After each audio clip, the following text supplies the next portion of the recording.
দর্শক, ঈদ মোবারক। রূপসা ব্রিজ একটি সুন্দর জায়গা।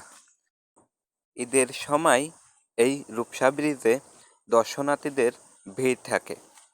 দেখতে পাচ্ছেন এখানে কিন্তু প্রচুর প্রচুর লোক এসেছে আজ। বিভিন্ন ধরনের খাবারের দোকান কিন্তু আজ এই রূপসা ব্রিজে এসেছে।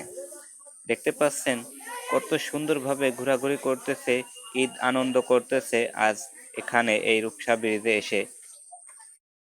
এবং এই রূপসা ব্রিজের পাশেই নিচে কিন্তু একটা পার্ক আছে। পার্কটির নাম এখানে দেখতে পাচ্ছেন রিভার ভিউ কোস্টাল ক্যাফে। পার্কটির নাম খুব সুন্দর একটি পার্ক। তবে এখানে কিন্তু প্রবেশ মূল্য দেওয়া আছে 30 টাকা, মানে ভিতরে যাইতে গেলেই 30 টাকা লাগবে। গাড়ি পার্কিংয়ের জন্য কিন্তু সুব্যবস্থা রয়েছে এখানে, খুব সুন্দরভাবে গাড়ি পার্কিং করা যাচ্ছে। ব্রিজের উপর থেকে এই রিভার ভিউ কোস্টাল ক্যাফে দেখতে কিন্তু এমন কত সুন্দর লাগতেছে। এবং ব্রিজের উপর থেকে দেখুন কত সুন্দর একটি ভিউ এই রূপসা ব্রিজের আশেপাশের এলাকায়, কত সুন্দর মাশাআল্লাহ। সবাই কমেন্টে জানাবেন কে কে আজ এই রূপসা ব্রিজে ঘুরতে এসেছিলেন ঈদের দিন এবং ঈদের পরের দিন। দেখুন কত সুন্দর। আসলে রূপসা ব্রিজের উপর থেকে এমন সুন্দর দৃশ্য দেখলেই চোখ জুড়িয়ে যায়। প্রতি বছরেই দুটো ঈদ, আর এই দুটো ঈদেই এই খুলনার রূপসা সেতুতে আসলেই আপনারা দেখতে পারবেন হাজার হাজার দর্শনার্থীদের ভিড়। এখানে কিন্তু সবাই খুব মজা করে আনন্দ করে এবং এখানে কোনো বিশৃঙ্খলা দেখতে পাইনি। এখানে খুব শৃঙ্খলার মাধ্যমে সবাই চলাচল করতেছে, কোনো সমস্যা নাই। আর এখানে কোনো প্রশাসনের ব্যবস্থা নেই বললেই চলে, কারণ এখানে প্রশাসন লাগেই না, কারণ খুলনার মানুষ খুবই ভদ্র। এর জন্যই এই খুলনা বিভাগের মানুষগুলো বেশিরভাগ এখানেই আসে ঘুরতে।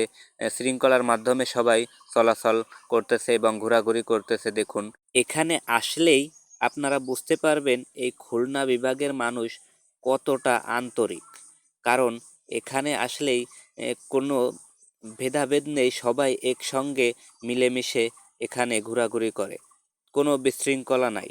তবে সন্ধ্যার পর থেকে আরও ভালো লাগে এখানে, কারণ এখানে লাইটিং সিস্টেমটাও অনেক ভালো। এই ব্রিজে দেখতে পাচ্ছেন লাইটিং সিস্টেমটা কিন্তু খুবই ভালো দেয় সন্ধ্যার দিকে, এবং সন্ধ্যার দিকে কিন্তু ছবি তোলা এবং ভিডিও করার জন্য কিন্তু সুন্দর জায়গা রয়েছে।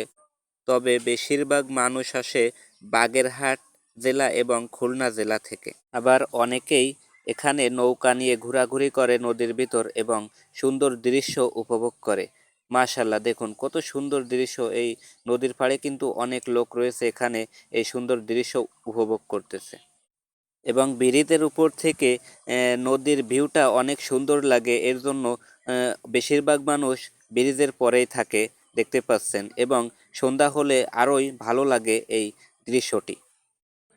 এই রূপসা ব্রিজের মেলাটি এক সপ্তাহ ধরে থাকে, ঈদের এক সপ্তাহ ধরে। আপনারা যারা এখনও আসেননি এই রূপসা ব্রিজের দৃশ্য উপভোগ করতে, সবাই চলে আসবেন। শফিকুল ইসলাম, বাস্তবতা টিভি, বাগেরহাট।